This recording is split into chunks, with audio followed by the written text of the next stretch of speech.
All right, we are live. 2/3 of the Coin Ball crew coming at you, of course. Big Rob and Rue Black. What's going on, buddy? We got a special episode today. Tell us about it. What are we doing, man?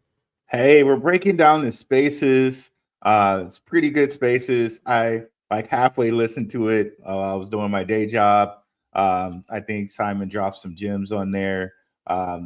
I love the thing I love about ZEBEC. They always give us great news. They're always consistently updating us on what's going on. So let's take a listen as a group, and yeah, let's do it.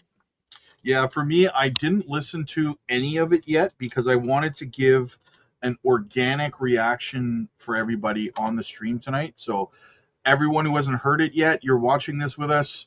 I'm hearing everything at the exact same time you are. So we're going to be playing it, pausing it, breaking down what we've heard and discussing it as we kind of go along here. So yeah. All right, guys, then without ado, let me share my screen and let's get to it. Suggested. Can you invite me to co-host, please? I got you. My England versus Argentina. So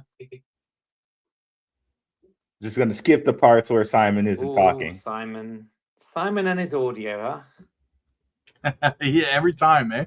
I'm not hearing it. Hey, Ben. Oh, Hey, there you are. How you doing, Simon? You all right? Good. Yes. Great to be here today. I think we're very long overdue for our spaces. I was going to say, it's been, I think, 3 weeks. So we were absolutely overdue, and I'm delighted to be here. And also, I know we'll touch on the Super App, but congratulations to you guys for getting it live. I know that usually with all of these things is you get it live and then the hard work actually starts, but still amazing to be live. And I think most pressingly, I suppose, is that iOS and Android have both allowed you through the door and said, let's go. You can now start building this whole thing out, which I think is a huge, huge milestone given the industry that we all work in. All right there. I think that's a really good point. So I remember that some apps were actually having trouble with Apple approving them without Apple, them paying a certain tax to Apple. But seems like ZEBEC got approved very, very quickly with that, with Apple and Android. So that's a good point there by Ben. Yeah, and I think that, they had announced before the end of the month, before the end of June, that they had already sent in the applications for the apps to go live on Apple and Android. And people were like, well, they missed the date. Well, technically they didn't, because they got it submitted. It was Apple and Android that kind of took a little bit longer than you would have liked, but nevertheless. All right, so let's continue. It really is. I mean, I'm incredibly proud of what our team has accomplished this year, and the Super App launch has just been the icing on the cake. So very excited to dive into more details today and share some updates with the community. Great. Well, look, before we do that, let me just start and launch this out with everybody. Welcome to you all, and thank you for joining us. We've now reached the halfway point of 2026. So today's space is an opportunity to catch up with Simon and to look back at some of ZEBEC's biggest achievements from the first 6 months of the year and perhaps discuss what the community can expect next. Let's look to cover, if I make myself a little tick list, let's look to cover enterprise payroll, stablecoin deployments, the Super App, as we just spoke a moment ago. I'd love to talk a bit about the token itself and things like buybacks and things like that, and the priorities as well for the second half of the year. I think that would be great if those things are all good with you, Simon. Let's get into it. Okay, great. Well, look, thank you for coming up and joining me again for one of these. Let's just jump straight into it. When you look back at the first half of 2026, what do you see as ZEBEC's most important achievements? Well, I'd say our team's focus this year has really been centered around what I like to call the enterprise upgrade of the ZEBEC product stack. Earlier this year, as we know, we launched our first truly enterprise-grade payroll product alongside Stellar. And we're going to be working with more and more ecosystems and chains throughout this year as their preferred stablecoin payroll partner. We now have some of the largest multinationals in the world onboarding with ZEBEC as we speak, and even more in our pipeline, which I'm super excited about, as a number of them now will announce publicly with ZEBEC and our partners on stablecoin payroll pilots in different countries. So we can finally be a lot more public about the companies we're working with now that we've upgraded our products to really the industry standard of HR payroll. A few weeks ago, we also launched Europe's very first government benefit program on stablecoins via ZEBEC and Deutsche Bank's All Unity. And we've significantly expanded the other stablecoins and yield partners that we work with, which ultimately help reduce friction and encourage more and more corporate treasuries to move on chain and realize the advantages of real-time payroll with ZEBEC. I love it. I love it. I always say I love it, but I do. And that's an amazing start. It's been some year, really. If we could touch on a few of these things, Simon, that would be great. Enterprise payroll as one of those. That's been one of ZEBEC's major priorities this year. What has launched and what traction are you seeing? And what have the first stablecoin payroll pilots taught you so far? Well, we launched our new enterprise payroll suite this past June. So it's been a little bit over a month. And this is the same payroll engine that's built on our core smart contract streaming architecture, but in a full enterprise HR wrapper. So similar to what an ADP or a Deal would offer in traditional payroll. Now, this product is really core to our future success as it lets us work with these large multinational companies that I've referenced now, and let them pay their contractors globally using ZEBEC. So we actually have now a new enterprise onboarding team that's working with HR and finance teams, and we're launching stablecoin payroll programs now in 5 different countries, currently using both USDC as well as other local stablecoins. We're also in the process of onboarding 2 very large global IT consultancies to stablecoin payroll products. And we're going to be now using them as case studies for others to gain comfort and trust in on-chain payments. So we're really starting to see the snowball effect build around enterprise payroll. And this is really the first time that our growth engine has actually been more focused on traditional companies versus Web3 companies, as these enterprise clients are now seeing clear benefits into faster international payments, lower payroll costs, flexibility for their contractors to actually receive payment in digital currencies rather than fiat currencies. So we think that. So there's a lot there. There's a lot there. First of all, he said there, oh man. Let's just go back here. There was a lot I wanted to get in there.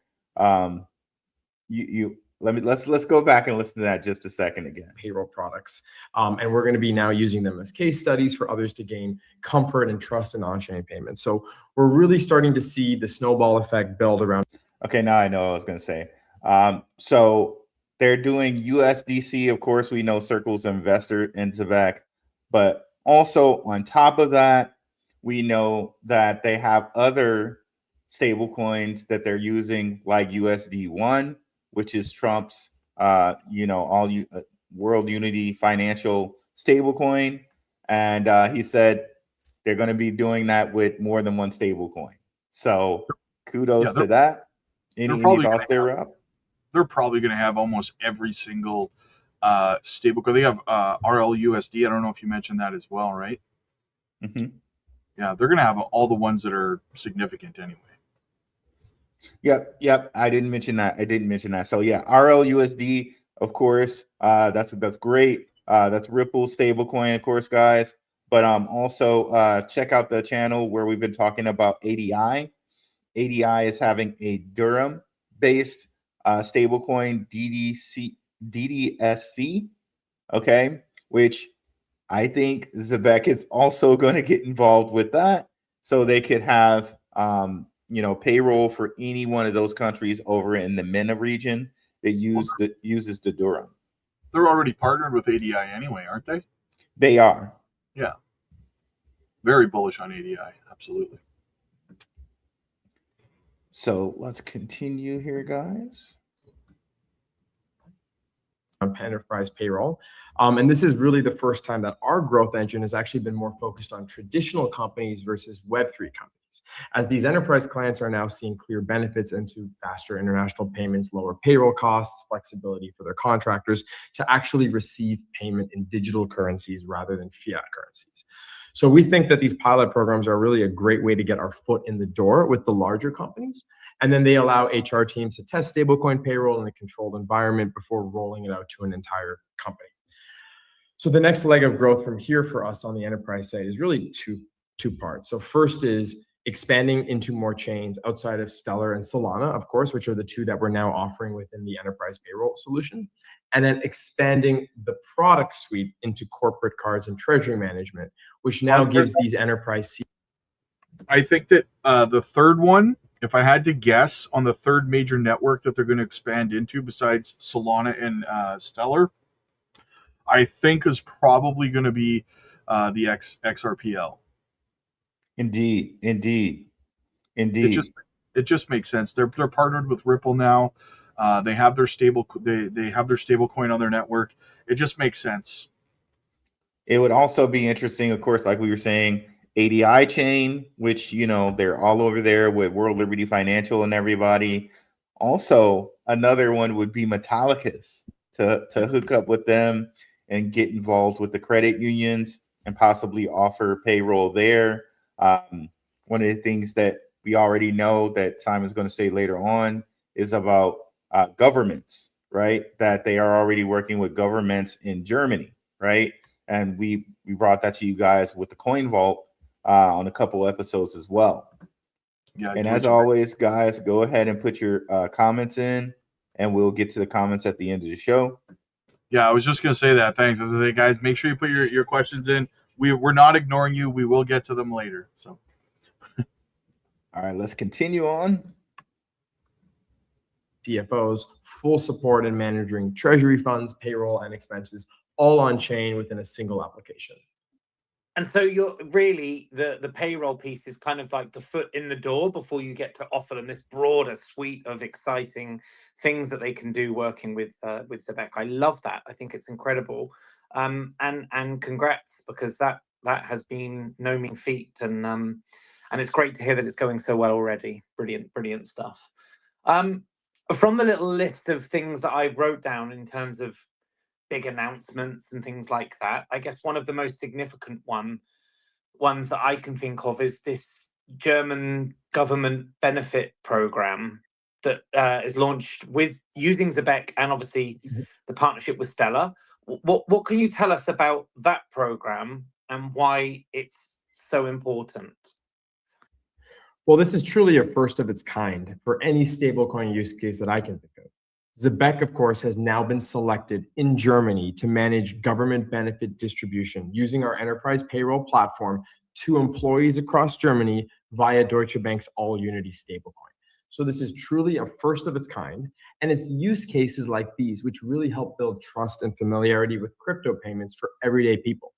And by offering now a native Privy wallet that's integrated in the enterprise payroll app, and of course a ZEBEC MasterCard where you can go spend those stablecoins, managing and receiving this €50 a month stipend has never been easier. Now, the craziest part is that most of the employers in Germany don't even distribute these benefits currently to employees, given the cost and admin burden of small micropayments like this. And this again shows another use case on low cost and transparent stablecoin payments via ZEBEC. Okay, so there, right? Huge one. It's government. So government, they'll have really a lot of sticklers as far as like compliance and regulation. To note that ZEBEC passed all those to be a part of a government program. Very, very huge. And if anyone's ever worked with Germans, they're very much sticklers. So very, very awesome there. And they mentioned micropayments, right? Saying basically, and Simon mentioned it there, this has never been done before, first of its kind. And because of this technology, it's made the micropayments possible because the fees are very microscopic. This is the first time it's been implemented because of the tech.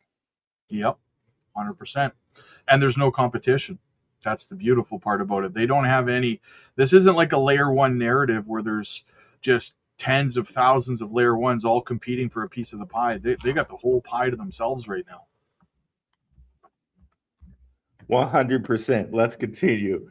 You got me laughing over here, D Curry. You're my boy, Rue, my boy. But we'll get to all the comments at the end here. Let's continue on. So the significance here is not only the individual program, but it's the opportunity to create infrastructure that could potentially support deployments in other countries around the world where benefit programs are incredibly expensive and burdensome to manage with traditional payments. Yet there, of course, is demand there from the employee side to receive these funds. So again, can create more opportunities where governments want to release benefit programs. They will possibly use ZEBEC for that. This is a use case before that. When Simon was talking to the Stablecoin podcast, he was saying, they weren't really looking at that. But today, as it stands, this is something that they're doing and is going to be active. So go ahead. I was just saying that bleeds into the reason why they bought and own a compliance company. Indeed. Right? People slept on that when they first did it, but we're starting to see all the pieces dropping into place now. It makes sense why they would want to own a company that helps them become compliant with regulations in countries like, I don't know, Germany. Just saying. Indeed. And it really lets you know, guys. And Simon said this in one of the spaces. He said something like, companies that integrate digital identity into their wallet stack is going to be a must. It's going to be a requirement. So at some point in time, and it's probably already like this in most places that are technologically advanced, right? They have to know who you are for you to spend money, right? They have to have your KYC, right? We don't realize it when we're doing it on our phones and we're tapping and we're using Google and Apple Pay, right? They know who we are from our Apple and Google profiles. But again, I think this is going to be a very, very commonplace for people to use their money. They will have to be known. The digital identity, the compliance will have to be baked into the wallets. Yep. But let's continue. You literally took the next question out of my mouth, which is, does this open the door to further government or institutional programs? And are you kind of making short lists of the kind of things that you think this starts to work with? Absolutely. I mean, we're proving that ZEBEC's technology can handle payments at scale, such as in this German use case. And we're confident that other doors will open with both local and federal governments in other countries. And we also can show the private sector that stablecoin payments are no longer in their infancy, right? Governments are now adopting this technology. So each market and program will have different regulatory requirements, operational challenges.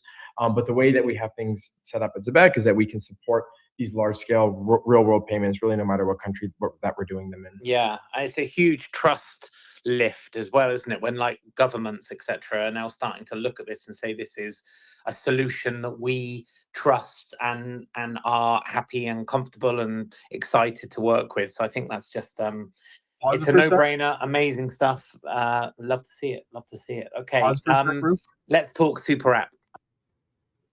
I like what he said that he touched on, because he brings up a very good point, and we're seeing kind of an example of it with people who are unable to do research, whether they don't know how or they're too lazy to, who call it a scam and stuff like that. Like, we've seen a couple people try to troll when really all they're doing in the chat is announcing that they don't know anything about the project. But I digress. When you literally have world governments adopting and partnering with this company, who are you going to believe in terms of credibility? The company who has world governments working with them and adopting them and approving them for regulation, or Sticky Joe in his mom's basement in the comment section saying it's a scam, right? Think about it. and working with world-class global realm-wide companies like Ripple, Google, Deutsche Bank, World Liberty Financial, you name it right there, right? Like, these are not companies that you don't get to work with these companies without having certain compliances, without having certain connections. You just don't get to have it. NatPay, where they're connected to FedNow, right, which is central bank, right? You don't get to be in this realm of people unless you're doing things right. But let's let's continue on here, and we'll get to all the comments here at the end for sure. Let's continue. Yeah. I know we touched on it very quickly at the beginning. Massive milestone, like a major milestone. What's new in the app, and why is its approval by Apple and the iOS and Google, obviously, like, why are those things so important, and what do they mean you can now start to focus on?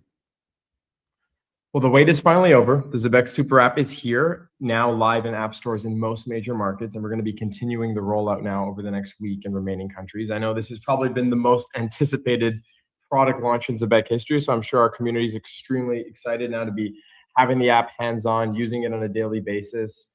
I mean, for me, it's a monumental achievement what our team has now done, getting the desktop app live earlier in the year and then passing this very stringent review processes of both the Apple App Store and the Google Play Store. So as you can imagine, as a global financial management app, it's not necessarily easy to get these in an app store. So a lot of work went into it, both on the product side and the regulatory side. So it's really a big thank you for our team to get this over the line. But in terms of what makes the Super App unique, of course, we know that this is really a one-stop shop for crypto payments, all in a single mobile app. So with the current version of the Super App, you're able to load crypto into vaults across 10 different blockchains. You can load and manage multiple ZEBEC MasterCards in a single interface. And of course, you can start peer-to-peer streaming payments. So you can send payroll to family and friends in any increment of time that you'd like. And of course, stake your ZEBEC tokens directly there in the Super App. So the Super App really allows its users to live their life fully on crypto without a bank account. This has always been our intention with the app, and it gives you the power of global money transfers and real-world spending all in a single app in your pocket. So you don't need to bridge funds across chain. You don't need to worry about on and off ramps. All you need to do is connect a wallet and start using it today. Amazing. Now, many of these features, of course, are in the legacy. Okay, so and also another thing Simon mentioned is the stuff that they have going on with Privy, right? Privy will make it easier for normies who aren't crypto inclined to use the Super App, right? Right now, I think it's more, actually, I think right now it is kind of simple to use if you have, a crypto wallet. But I think as they get longer in the tooth with this, they'll probably have it where you just connect to Google or Apple Pay. And that might actually probably be something that's in the works here. I don't know anything. I'm not saying anything. I don't have any inside information on that, but I could see that happening long term. Yeah, I agree. It's easy for crypto people like us, but I do agree with you speculatively that eventually it will be as easy as just opening an app on your phone, just like you would open up Candy Crush on your phone to play it, right? It'd probably be something very, very similar if you want to onboard general retail anyway, right? And that's the idea here, because ideally, and this is just me speculating again, but I wouldn't see how it would be wrong here. Ideally, ZEBEC wants the entire, let's just say, United States running on their payroll system, right? Like, Yep. why wouldn't they want that? So, and in order for that to happen, it's got to be easy. They can't have people who are not tech savvy. Just because a company adopts their payroll streaming service for their employees, they can't have situations where these companies' employees are calling their bosses and saying, stop this stupid payroll streaming thing because it's too complicated for me to figure out. Just pay me normal. They got to avoid that. It's got to be easy to use, easy to accept your money, easy to spend it. That's vital. Right. And I'm seeing some things in the comments. Simon addresses the question with the burn. Like I said, I kind of halfway listened to this when I was doing my day job earlier. Simon does address the burn here. So regardless of what any other creators say, we can take the facts specifically from what Simon said, and he's going to say it here in the spaces. So Yeah. We'll when we get to that, we'll definitely address it. So let's continue on here. See ZEBEC this desktop super app, but having it in a mobile solution just makes it so much easier for people to use it on the go. And we've seen tons of early traction. I think in the past day or two, we've had a couple thousand downloads already globally, and we're not even in all countries yet. So it's only going to get better from here. Yeah, that's incredible. And it's great to see that. And I've seen some great reviews as well. I went and took a look myself. So that sort of stuff is really starting to come together. That's great. What should users expect next then from the super app? And I'll add to that question as well on the fly here a little bit. And I'll say, if people have got feedback, etc., what's the right way for them to now start channeling any kind of bugs they might find? Obviously, it's still a new thing, or maybe feeding in like, these are the kind of features we'd love to see, etc. That's a great point. I mean, it is a brand new app. It's been in the market now for 2 days. We love any feedback from our users in the community. You can always email us at ZEBEC or reach us on Telegram or other support channels to share your feedback. We'll gladly work it into future versions of the app. But there's a lot to be excited about in the next couple of months. I mean, first and foremost, we're going to be rolling it out to the remaining countries and regions. I think right now it's available in the US and other major markets. So you'll see that opening up over the next 2 weeks. From there, we'll be adding additional chains. As we know, we support over 20 different blockchains on the desktop app, more than any other crypto financial management app currently available. So we're going to get from 10 chains currently in the mobile app to north of 20 in the next few months. As our users probably know, we also have a tab in there for remittance, and this is going to be coming via MoneyGram. Of course, we're working with MoneyGram through Stellar right now, and that's going to be coming into the super app, allowing for global cash outs and off ramps in over 200 countries. So you can put your crypto in the app, you can load cards, you can send crypto, and of course you can off ramp it now through MoneyGram. Very huge there that you can add remittances to this, right? One of the coins that we mentioned earlier to you is ADI. We know that ZEBEC has connections with ADI. They had ADI and Facet on the spaces. If they can add remittance to the super app, so along with paying people in those regions, like the MENA region, they could also offer remittance to them, which is very, very, very huge. It cannot be understated. These are areas in the MENA region, the Southeast Asian, Middle East, Dubai, Asia, South America. These are regions that are use remittance heavily, right? Because they want to use the American dollar. So that news cannot be understated. So if they can, when they work MoneyGram in there, that'll be very, very huge. And also, I remember from the latest tokenomics, which we can go over as well, I think remittance is a part of the buyback program. But we can definitely go over that here as we continue on here. But very, very, very huge there. Well, any comments on that, Rob? No, I'm just I agree with you. I'm just trying to avoid responding to some of the questions in the chat right now to the end. No worries. No worries. I want to keep it organized here, so let's go. Indeed. So let's continue on here. We take it to the next level with virtual IBAN. So for those who are from the US, an IBAN is really just a type of bank account in a virtual form. So you'll be able to move funds seamlessly between your stablecoin balances in your vaults within the ZEBEC Super App, as well as virtual bank accounts. So at this point, the Super App has really replaced any banking app out there, as you have all the crypto functionality you could need. You have the spending functionality, and you have real bank accounts if you need to make traditional wire transfers or ACH payments. So we're currently offering all of this right now in the Super App as a free product for early users. We're planning to slowly introduce paid features within the app, which will be paid in ZBCN, and we'll continue fee-free loads in stablecoins on all ZEBEC cards, which we know is a huge selling point for our customers as well as our community members. So that's going nowhere. But ZEBEC holdings, so ZBCN token holdings, will be required to unlock some of these future features of the Super App, and in some cases can help reduce or eliminate fees for users. So this is really our way of rewarding both our holders, beyond just the basic staking rewards that you can earn. Yeah. So he's adding paid features to the app with using ZBCN.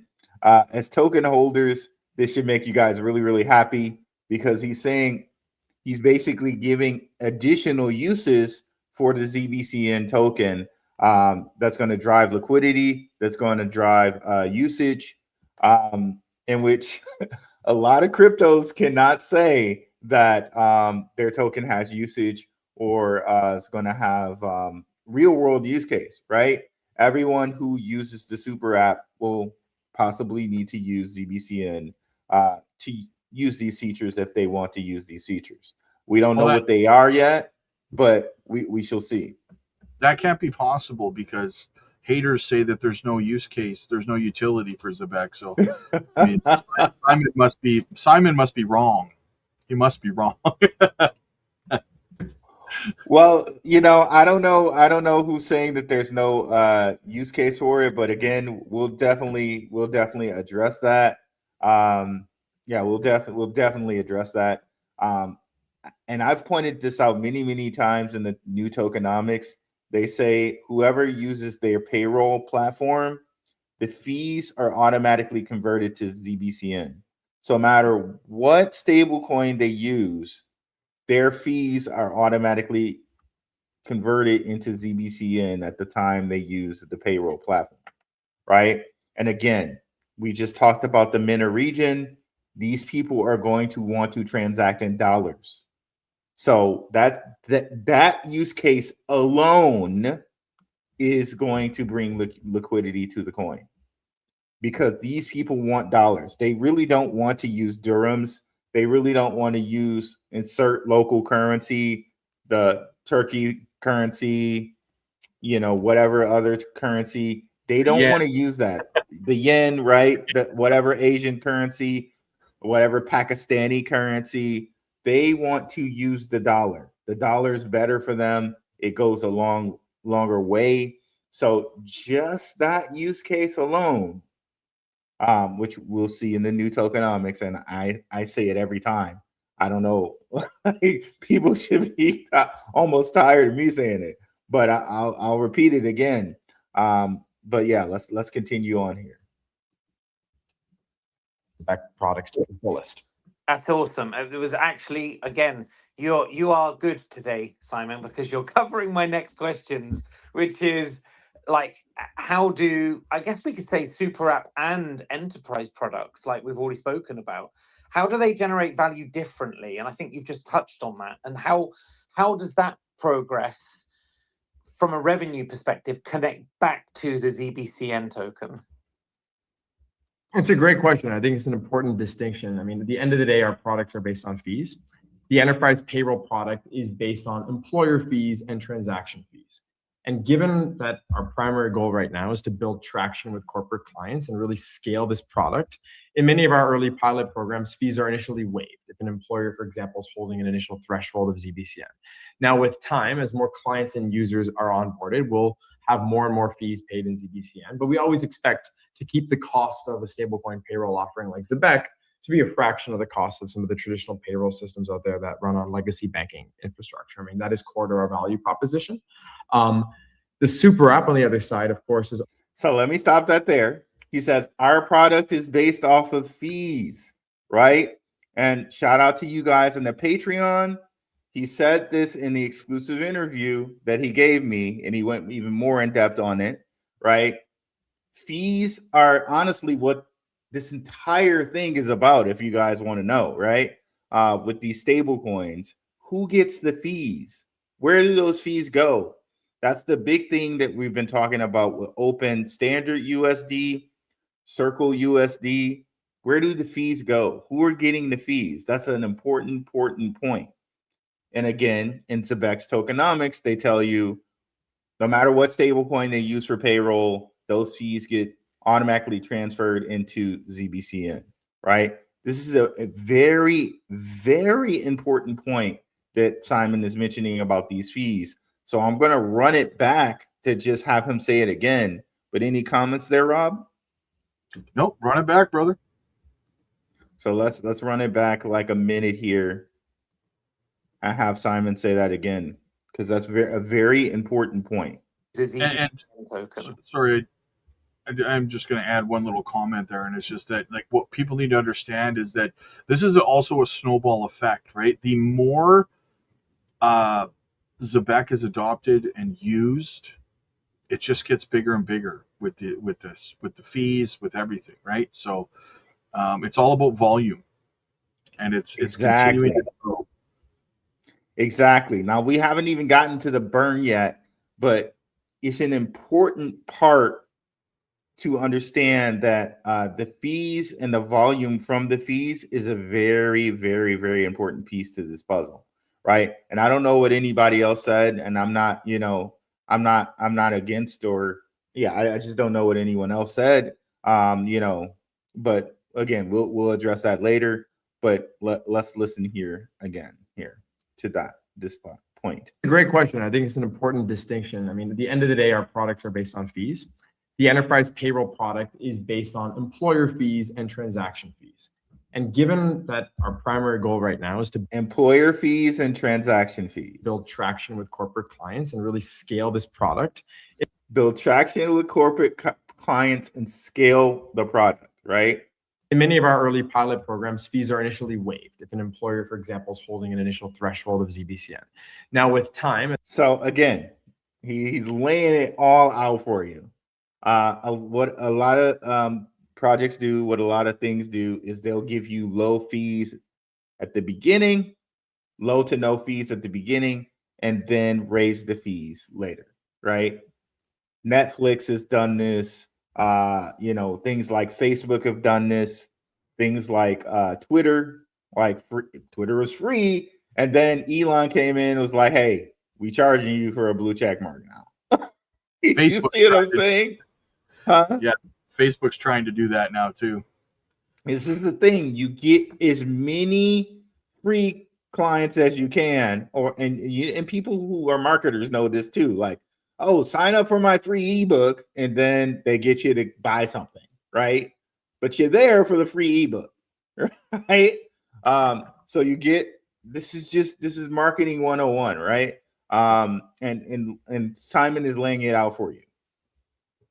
As more clients and users are onboarded, we'll have more and more fees paid in ZBCN. But as clients and users are onboarded, we will have more fees paid in ZBCN. Thereby, that's a solid use case for volume and liquidity in the token.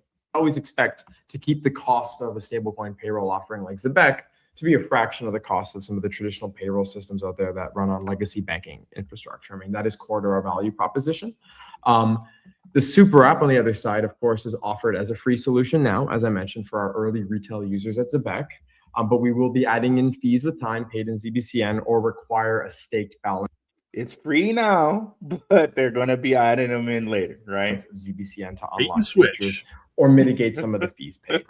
So it's really important to remember that market share growth right now is our #1 priority. We're in the early stages, of course, of the stablecoin market and this digitization of finance. And ZEBEC really is one of the forerunners right now in the stablecoin payroll industry. So our strategy is centered around new customer wins, client acquisition at this stage, rather than purely maximizing revenue or token buybacks. Client acquisition at this stage. And guys, you would have known this. Like, this is one of the things he said in our exclusive interview, right? Shout out to Simon for giving us an exclusive interview. Meant a lot to the channel. But you would have. So Patreon people, you know, he said this already, right, to us, but this is a very important point, right? That being said, we have a lot planned to further increase the buyback mechanism of the ZBCN token. There you go. Next question. You are on form today, sir. So they have a lot of plans to increase the value of the ZBCN token, and he just laid it out there for you. I'm going to go back 15 more seconds to have him say it again. Yeah, and again, those are his words, not our words. And people have a hard time separating information they're getting from YouTube or X in terms of who's saying it, right? Just because like myself or Rue or some other YouTuber or X creator says something doesn't mean that it came from Simon, right? If you're hearing something directly from the CEO of the company, that's an entirely different thing. So when we play this, the point in playing this is that you guys are hearing this stuff right from Simon, right? It's Right, not and rumor. this right, It's and not this is no FUD on any other creator. This is Yeah. just saying that it's straight from the source, and it's nothing, because I don't know what anyone else said. I really don't. But here's exactly what Simon said. And again, shout out to my guys over on the Root Crew. He said it in the exclusive interview, even like months ago to us in that interview. So this is consistency, right? This is not something he hasn't said before, right? So let's continue. Forerunners right now in the stablecoin payroll industry. So our strategy is centered around new customer wins, client acquisition at this stage, rather than purely maximizing revenue or token buybacks. That being said, we have a lot planned to further increase the buyback mechanism of the ZBCN token. There you go. Next question. Right, and that's really, really awesome for him. And he's saying too, like, we're not just depending on the buybacks or a burn. You could say that too, or a burn. We're actually going to have fees that are going to get revenue into the token, right? Yeah. Which again, guys, I've said it on my channel. Like, a lot of these stable coins, anybody that can get fees out of these stable coins and actually send it to the token, they're going to win. These are the cryptos that are going to win. Yeah, you want to make sure that your projects are bringing in revenue. Right, but not only bringing in that revenue, actually having that revenue go to the token, right? And there's a lot of companies where that is not the case. They might even tell you that they're bringing in revenue, but is that revenue actually going to the token? No. But ZEBEC is actually giving you the plan that it is, right? A concrete plan that it is. You are on form today, sir. I've actually personally been observing like a number of questions from around the community, things like buybacks, burns, staking, treasury holding, all of those things. I guess so much of that comes from speculation, and people really do start to kind of like, come up with kind of all kinds of possible outcomes, etc. Now, I appreciate, like you've just said, the real focus for you guys is on like customer acquisition, market growth, like how do we grow ZEBEC into the monster that we know that it can be. But at the same time, what context do you think is perhaps missing from some of those questions that I'm observing about buybacks and burns and staking that you are in a position to be able to answer, or perhaps that you could just kind of like give people a sense of it being worked on? Absolutely. I mean, I'm happy to shed more light on the token, the buyback mechanism. I think it's really important to understand that the ZBCN token is truly core to the ecosystem. And value accrual across our businesses, our products, always go back to that token. We've now been running one of the most consistent buyback programs in the industry over the past 2 years, and we expect to continue to grow these buybacks as revenue adoption continues to scale as we bring new products to market. Now, buybacks have consisted historically as revenue from the ZEBEC card program, right? That's really been the bulk of our buyback program now for the past 2 years. But with the expansion of enterprise payroll, and of course the now launch of the super app, fees that we're collecting from those products will be included in the buyback program going forward as well. So it's really important to remember that all of the investors that have come into ZEBEC, so our institutional. So fees from the super app will be incorporated into the buyback program, which we knew from the new tokenomics. Investors, our venture capital backers, they've all invested in ZEBEC through the ZBCN token. So because of that, it's our job at ZEBEC to ensure that the value we create flows back to the token through revenue-linked buybacks and utility within the ecosystem. So meaning, and he just said all their investors, their investments are in the token. So there it is. He's got to be careful about how he words things, though, because if Gary Gensler was at the SEC still, he would have probably sued them by now, because he just publicly said that they're trying to bring value to the token, right? You can't say that publicly. I mean, I don't know. Like, but does that mean it's a security? Yeah, promises of returns. That's falls under the promise of of a return if you buy the coin. One of the factors that makes it a security is if the creator or the company promises to, through their actions, increase the value of the token. See, because that's always sketchy to me, because it's like, are baseball card securities?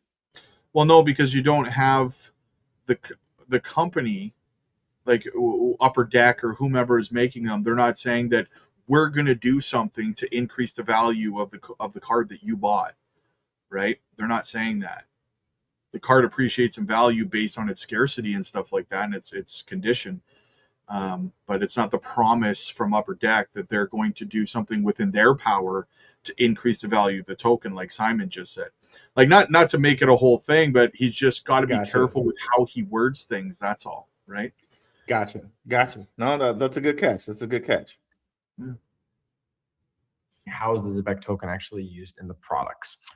So our staking program, which now is a little more than a year old, has also been a great testament to the strength of our community and our investors. So we've reached over 15 billion tokens staked last month, which is north of 15% of all the ZEBEC tokens out there. And as buybacks continue to accelerate, you're going to see more and more tokens removed from circulation. So we, by nature, have a deflationary tokenomics setup at ZEBEC, and that will only continue to grow as adoption scales. Of course, it's been a challenging year in the crypto markets. We're all very aware of that. And I do encourage our holders and investors to look at where real world adoption is actually happening right now in the industry and see which tokens will benefit from it, right? Not all tokens are set up that way, but the ZEBEC token is set up in a way where we have a buyback and staking flywheel, which is aligned to our growth as a project. Awesome. And so, like, without being too specific, I suppose I am being a little bit too specific, like, I guess people need to just understand that it's still worked in. It's still, you guys are still kind of like navigating that whole thing, but they can expect buybacks to occur, like burn tokens, and that all of those kind of existing what's the word I'm looking for? But those existing like methods of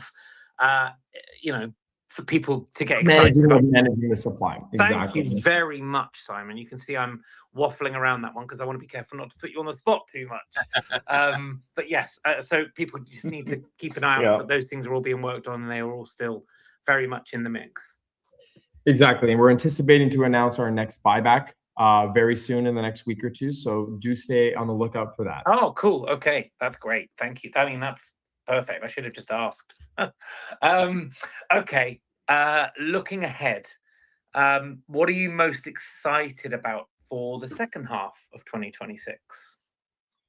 Many things. The first half of the year has really been about products and upgrades. We've now launched 3 major products in the past 6 months. We're very much in gear right now on enterprise adoption. We have a large pipeline of enterprises that we're going to be bringing to market. We're going to be going public with a number of them, running case studies. We're going to report to the community on kind of these growth metrics and key KPIs. And what's really exciting is that once we have their foot in the door on payroll, there's so much more that they can do with ZEBEC. I mean, we have enterprise cards coming. We have treasury management solutions. We're really focused this year on bringing more and more corporate treasuries on chain. So that way payroll becomes a lot more seamless, right? Not having to worry about on and off ramps and bank account connectivities. And that also feeds in, of course, to all the different RWA and yield providers that we work with at ZEBEC. So payroll and the treasury, the treasury part, that treasury flywheel, we've went over that before on the channel here. That I think that's essential. That's when you're going to get the agentic AI, and that's when the real fun starts. And more on agentic AI in another episode. There were some developments. We'll cover those in another episode. Shout out to our guy Maximus Crypto. I know he did a little something on X402 this morning. Definitely go check out our brother in the space, Maximus Crypto. He did a nice video on that this morning about X402. Shout out to Max. But let's continue.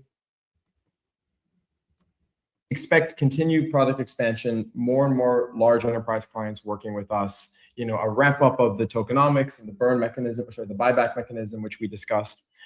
And then some cool things in the marketing plans as well for the end of the year. We have a new sports sponsorship coming out.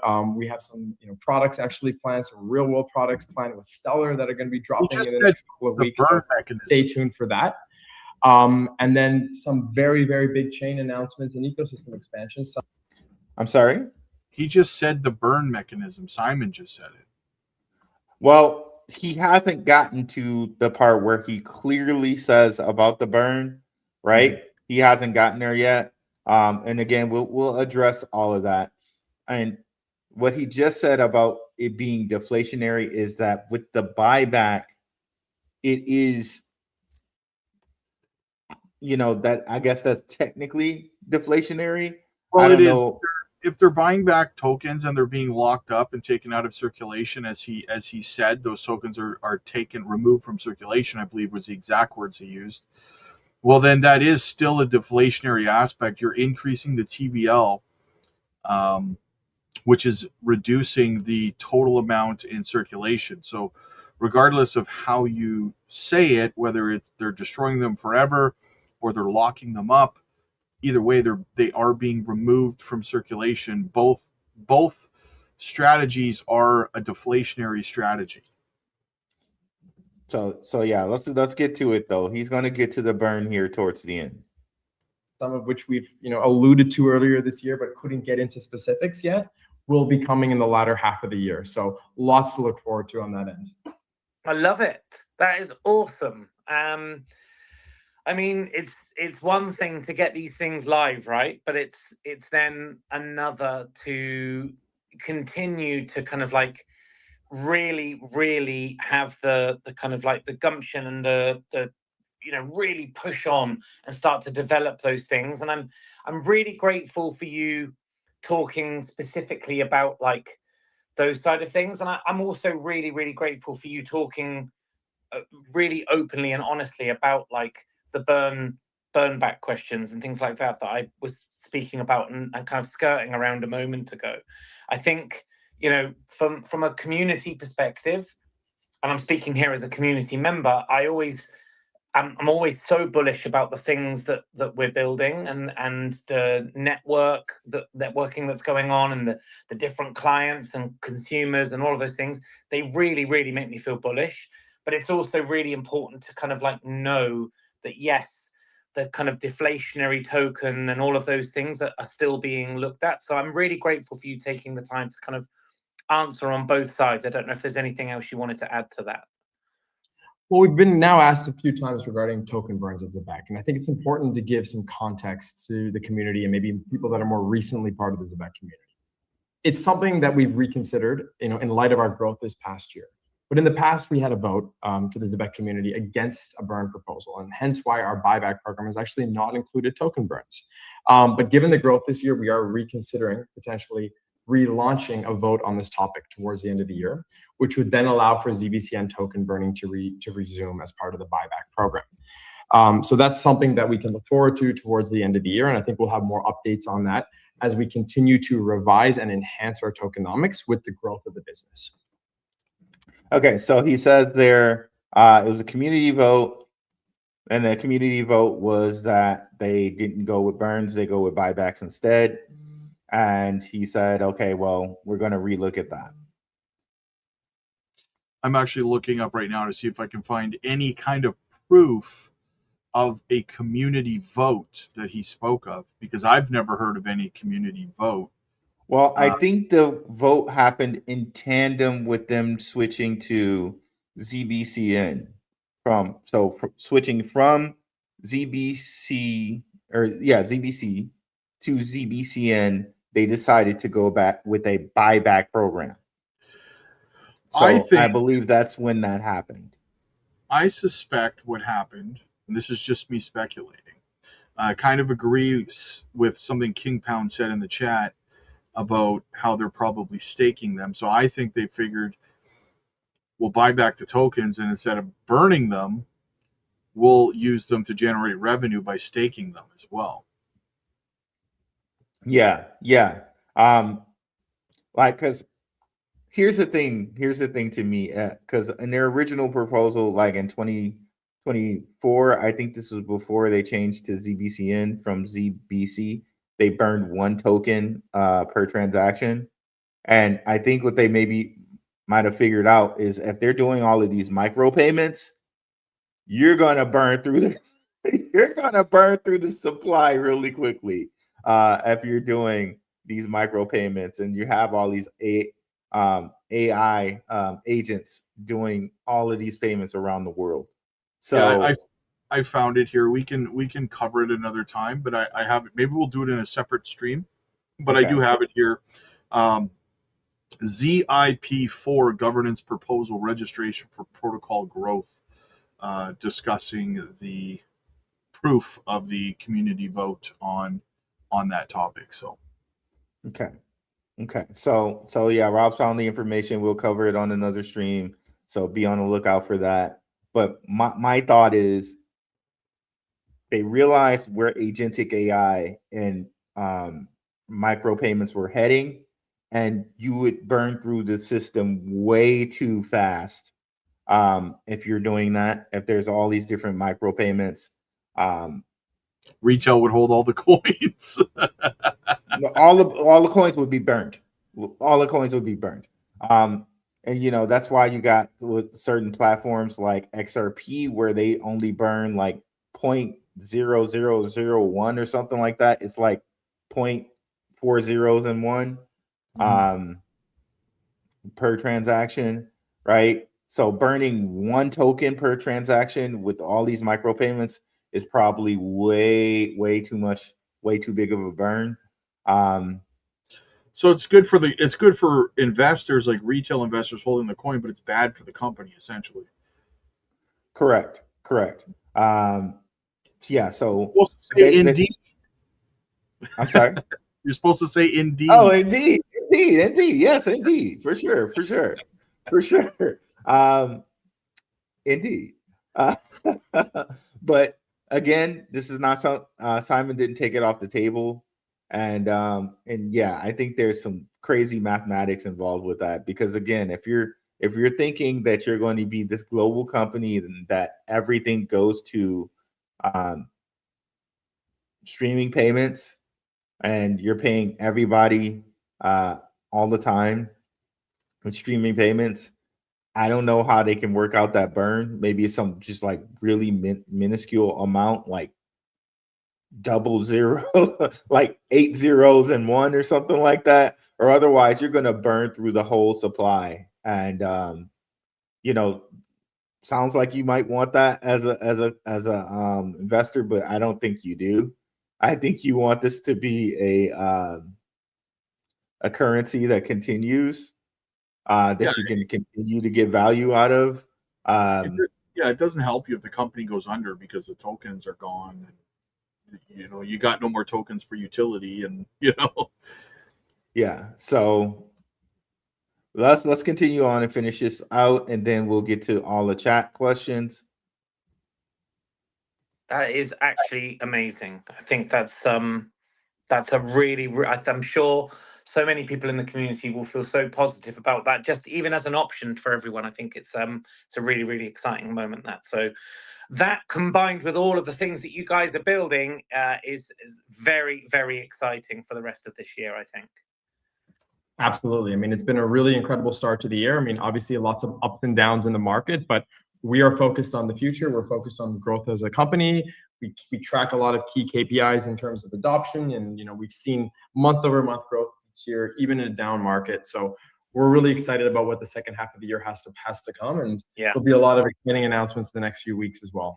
Amazing. Ooh. Simon, thank you so much for joining us today. Thank you. Did he just say more announcements in the next few weeks? Yes, he did. That he did indeed. All right. Has been an incredibly active first half of the year, no doubt about it, and for giving those little snippets of alpha there in terms of the things that we can start to expect from next year. I guess the overriding themes that I'm picking up, that as I've been scribbling as we've been going, are kind of like ZEBEC feels like it's continuing to move beyond its original proposition, right? And it's now starting to develop into a much broader financial infrastructure business, which spans payroll, as we all expected, and payments and cards, but also stable coins now, which are really starting to come to the fore, and treasury products. And I think, it's amazing that you guys are continuing to build out the way they are. I think your team are working so hard behind the scenes. And so, absolutely. I mean, there's really never been a more exciting time in the space. I mean, we've been building ZEBEC now for over 5 years. Yeah. And there's never been more activity right now in the cross section of blockchain, stable coins, and of course, real world companies actually having an interest in this tech, right? Which I think, we were hoping to see for all these years now. And this is the year that really things started to click. So we're really, really excited to see more and more of these companies working with ZEBEC. I love it. I love it. Thank you to everyone else who's joined us today. I'm sure you're as excited as I am by some of those answers from Simon.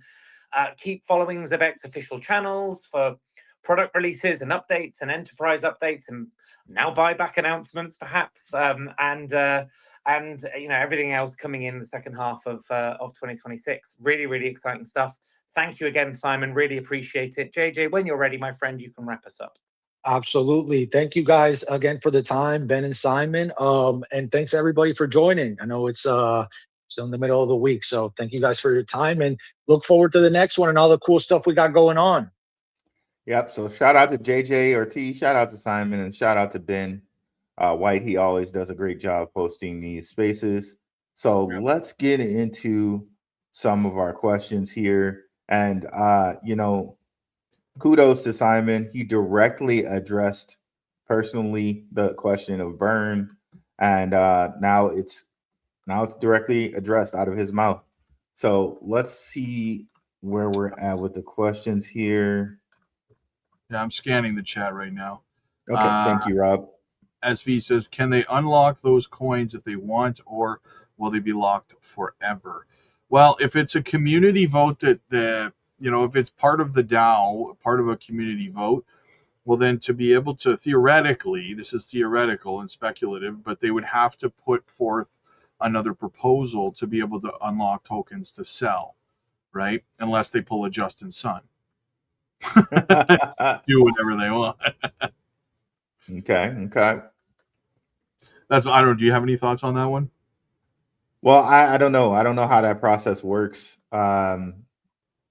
If that is the case, like Rob is saying, that would be good because then it would be put to a community vote. I'm not sure how that works.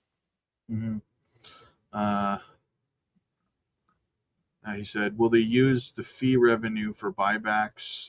And then what happens to the coins they buy back? Do they get burned? Probably, yeah. Well, we kind of speculated on the fact that they probably get, well, he said they get taken out of circulation, right? So, yeah. As far as we know now, yeah. Simon says they get taken out of circulation. Let's see where it goes from there. I don't know. Well, I'll have to look at the documentation and really check there. But yeah. Looking for the next one. Yeah, looking for some more questions here. A lot of comments. I have one here. How significant is Stellar's MoneyGram integration for ZEBEC? Employees could potentially cash out stablecoin payroll into local currency across 170 countries. Seems like a huge deal. Yeah, it's definitely a huge deal in my mind, especially knowing the areas that they're already in, as far as Dubai, Pakistan, Latin America. These are heavy remittance area countries where they're sending money back home. And, the moment they get paid streaming payroll on the app, it would just make sense for them to just use it to also send remittance. And all of that contributes to the buyback. It's a very nice flywheel, right? As Simon has mentioned before. So seems very, very synergistic to me, and like not even a cheesy use of the word synergy. Like this is an actual synergy. Yeah, this is one that I wanted to address earlier. Do you really believe the old guards of payment rails will use ZEBEC, especially the banks. Well, here's the thing. They're not supposed to, right? The whole point in the payroll streaming aspect is to avoid the banks altogether. You're getting paid in USDC or whatever stablecoin that you want, and USDC doesn't go into your bank account, right? So it's payroll streaming is on your employer's side, not on the bank's side to adopt. I'll answer this in a different way, and I would say yes. Yes, the old guard would use it because it reduces fees. Because ultimately, it's going to reduce fees. It's faster. It reduces fees. It also reduces overhead with HR, right? So, and we already know that MasterCard, they can issue on MasterCard and Visa. So, I mean, that's essentially the old guard anyway, right? So, I mean, I guess my real answer to your question is, will this be adopted? Is I think what you're asking, and I say yes, it will be adopted because it's going to be cheaper for companies in the long run. They will be able to reduce their overhead in HR by like many man heads, and they also have a reduction in fees in that this is automated. They can just have the agentic AI for their treasury and the agentic AI for you. Both of those agentic AIs communicate to each other and pay you, right? And their HR team can go from like maybe 30 to 5, or if you're a small company, 10 to 2, right? And this is going to save them oodles and noodles of money. And then the question of Swift versus XRP Ledger. I know this is always, they put them against each other, but our guy Maximus Crypto, shout out to Max. Max has proven that Swift actually kind of, they put, it's not even a kind of, he proved it. They put in motion ISO 2002. Swift did it. They're the ones who started it, right? That whole deal. So indirectly, Swift is the one who put ISO into motion. And when you think about it, stable coins just give the powers that be more control. They can program the money now. And ultimately, what does any power want? More control. The Tony says, how could those fees impact the price when paid in ZBCN? Are they burned, bought back? Simon said that they are taken. His words are they are removed from circulation. Those were the words he used. The fees are paid in these ZBCN. That's how it's impacted. I can show you that here in the tokenomics, the new tokenomics. This is basic tokenomics. Word life. Institutional clients and employers using ZEBEC's payroll platform are required to pay for services and product fees in ZBCN. Employers have two paths. They may hold ZBCN directly to cover those fees, or use stablecoin balances, which are automatically converted into ZBCN at the time fees are assessed. And the reason why this is important is because you don't want them, it's really clunky to just have them use ZBCN do it. Most companies are going to use stablecoins. They wouldn't opt for number one. So they had to have number two, which is, oh, well, it doesn't matter which stablecoin you use. We'll just have the system automatically convert your fees into ZBCN, no matter what stablecoin you use. That is a very sleek and awesome system. Slick Rick the Ruler, SV says, guys, listen, this is a very important question that I've heard about many projects. I've heard this about Jasmy. I've heard this about many projects. I've heard this about XRP Ledger. Why wouldn't they just build their own system? Well, there's a few reasons why that is. One, it's usually way cheaper for them to just adopt a system that already is existing and proven to work than to go out and try to pay people to build their own. And it's also, you can't just whip one up in a couple of months. this kind of streaming system, payroll streaming system, for example, took years of development. They didn't just whip it up, in a month or two. It's companies don't have the time, and they don't want to spend the money or the resources to go out and try to build their own when it's easier, cheaper, and faster for them to just adopt something that already exists. To further prove that point, check out some of the past videos Max and I have done on ZBCN. We've basically we pretty much proved that ZBCN may be a part of the interledger, which the interledger is a very important piece for Stellar and ultimately Ripple to work. And saying that it might be that piece, that may be the reason why ZEBEC works with every stablecoin, because ultimately underneath the plumbing of what they do is Ripple and Stellar. So it doesn't matter. Like any stablecoin, it works for them, right? It works. So like Rob said, now you got to rebuild everything the Stellar and Ripple have been working on for 12 to 15 to 17 years. Make that work with every stable coin across the board. Make that work with every central bank. Pay people to develop it. Right. You see what I'm saying?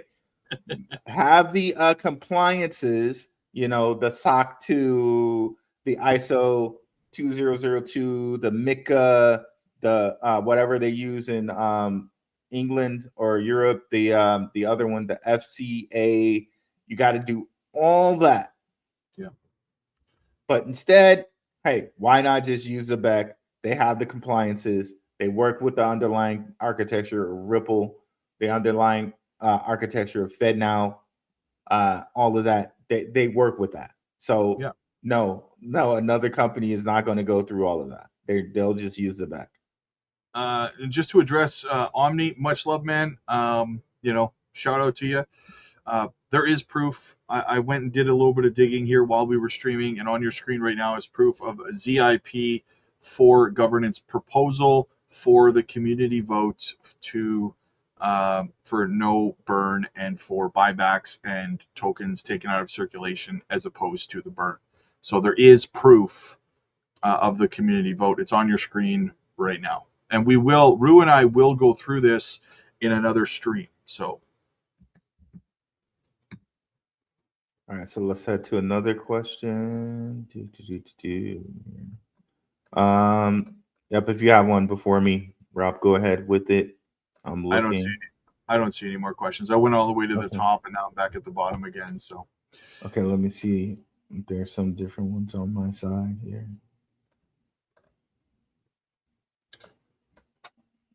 Okay, so yeah, guys, I have no idea what Mr. Forsyth said or anything like that. I have nothing against Mr. Forsyth. I don't know what he said. I respect his research in the space, but I don't know. I hope we answered any questions due to burn. We just said what the burn was. Simon said it out of his mouth. So I'm not sure what Mr. Forsyth said. You guys would have to ask him about that. I don't know. Yeah, and MNI, Mr. Gray, in terms of the Clarity Act, I believe right now, if they don't get it passed by the end of July, I think that it's pushed aside until, I believe, September because of the summer break. So yeah. I mean, to say, isn't more information on the Clarity Act supposed to come out in the next few weeks? Well, I mean, it's supposed to have been coming out since March, really, right? So it was March, then it was April, then it was May, then it was June, now it's July. Yeah. So yeah. Let's see here. Yeah, I'm not seeing any more questions there. Carlton Way says, I wouldn't be surprised if the ZBCN is a top 50 crypto project in 20. Oh, way before then. This cycle, probably 2028, 2029 at the latest. It'll be in the top 50. It won't be hard for it to break it. The way that everything is heading, guys, you will have to eventually, maybe not in our lifetime, but everyone will have to pay via stable coins, right? Yeah. Because stable coins are going to be programmable money. They will be able to program the money to do what they want the money to do, right? It's much easier than the dollar, right? Also allows for micropayments, also allows for cross-border betting, right? Excuse me, or cross-border prediction markets, right? You can have somebody sitting in the middle of nowhere, Bhutan, bet on a World Cup game or, a World Series game in America, right? I don't know if you guys have been looking at how the world's been working lately, but like you got people in the middle of the Philippines, like in the outskirts of the Philippines with like with smartphones, like I don't want to say shilling or begging for money, but they could, if they had the money, the dollars, the stable coins, bet on a game if they wanted to. Everything is heading to a whole entire digital world. We're heading there. So they will bank the unbanked, and the unbanked will have to use banking in order to pay for things. This is where we're heading long term. So that's just it. SV is, as far as I'm concerned, when it comes to ADP, Deal, Gusto, QuickBooks, payroll, etc., going extinct. There's a gray area. It's not black and white like that. I mean, a lot of these companies, like ADP, for example, can partner with ZEBEC. They don't have to go the way of Blockbuster Video because ZEBEC exists, right? A lot of these companies, that's what people misunderstand about some of these DeFi projects, some of these infrastructure projects like your XLMs, your XRPs, your ZEBECs. They're not here to replace systems like ADP, Swift, and all that kind of stuff. They're there to enhance them. They're here to complement them and bring them into this century, right? They're not here to put anything, like even Brad Garlinghouse with Swift has said himself, despite the fact that XRP Army continues to insist that XRPL is going to replace Swift. Brad Garlinghouse himself has come out and said, we're not here to do that. It's here to complement it, to work with it, to upgrade it. And so people have to get that one or the other mindset kind of out of their minds. Gone. And like I said, Max has proven that Swift put ISO 102, ISO 20022, they put it into motion. So obviously they're not going to put themselves out of business.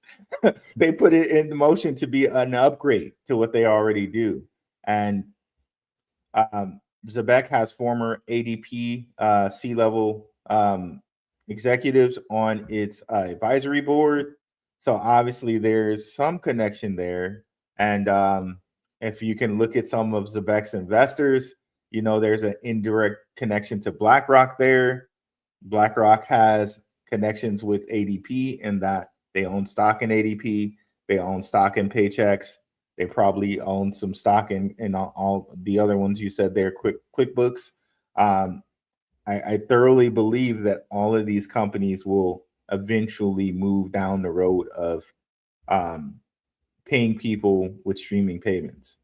Again, I think the inevitable thing is that everybody will have to use stable coins. That's where we're headed. Yeah, absolutely. Omni, what I would say about the vote is I understand what you're saying in terms of it not making sense, but I think that if you fully understand what was in the entire proposal and the reasons behind it, it would probably make sense. So I thought the same thing when I saw the vote, or when I heard about the vote for XCN to drop the staking rewards on Ethereum network to like 7% or something like that, and the community voted for it. I didn't know all the details about the proposal, so I was like, well, I can't see why the community would vote to lower the yield. That doesn't make any sense. That sounds like a lie, until I did some research, dug into the proposal, and saw that, well, the reason that they were doing that was to incentivize people to stake over on XCN network, and where the yield was like 27 to 30%, right? So on the surface, without digging into things, I can understand how something might not make sense. But usually when you kind of dig into the weeds of it, usually you kind of go, oh, now I get it, right? Yeah, I had to dig into it too, but I think it happened along with the whole process of converting from ZBC or from ZBC, yeah, to ZBCN, in which they changed and they lengthened the supply, right? So, you know, again, we'll have another show on that. I'm interested in seeing that myself. But again, let's do that this week sometime, maybe on the yeah, weekend. Yeah, sounds good to me. Yeah, I'm down. I'm down whenever. All right, yeah, we'll definitely get back to you guys with that. Well, okay. I'm about out of time, brother, and unless you got more to add. No, I think it's good. I'll definitely be back on if you guys have any more questions tomorrow. I want to address some things that are going on in the world of X402. And yeah, thank you guys for coming. Let me see if there's. Well, tomorrow at 1 p.m. Central, you and I are going to be live streaming the spaces that's happening tomorrow for ZEBEC. So we're doing the same thing tomorrow at 1 p.m. Central that we're doing right now, guys. So make sure you're here. Yeah, so make sure you're here with that. They're going live with Zach Rector and I Trust. Yep. So. Yep. So we are going to, Rue and I will be back again to break that down tomorrow at 1 p.m. Central. And yeah. But you were saying, Rue, there was something you wanted to cover tomorrow evening, I'm assuming, 402? Yeah. Tomorrow evening, I want to cover X402. There was some nice happenings. Max touched on some of the stuff. But there's another angle that I want to do with that based on the things that I look at. And yeah, so it'll be good to watch Max's show because he broke down what X402 means, and he did it in a very easy and simple way with the graphs. So definitely check out the show that Max did this morning. It'll be a nice primer to what I'm going to cover tomorrow. So, you know, shout out to our brother in the space, Max. So definitely get over there and watch that, guys. But yeah. What time? We'll be live. What was it again, Rob? You had the time. Yeah, we're doing 1 p.m. Central, but I think he's asking what time tomorrow evening you're going live for. Tomorrow evening I'll be live at like 6:30. 6:30. 6:30 Arizona time, so Pacific. Okay, so that would be 8:30 Central, 6:30 Pacific. So there you go. Indeed. All right, guys. Thank you, everyone who popped in. Thanks for supporting the channels as always, and thanks for all your questions. And we hope to see you guys tomorrow at 1 p.m. Central, where we break down the next spaces. Till then, God bless. Peace.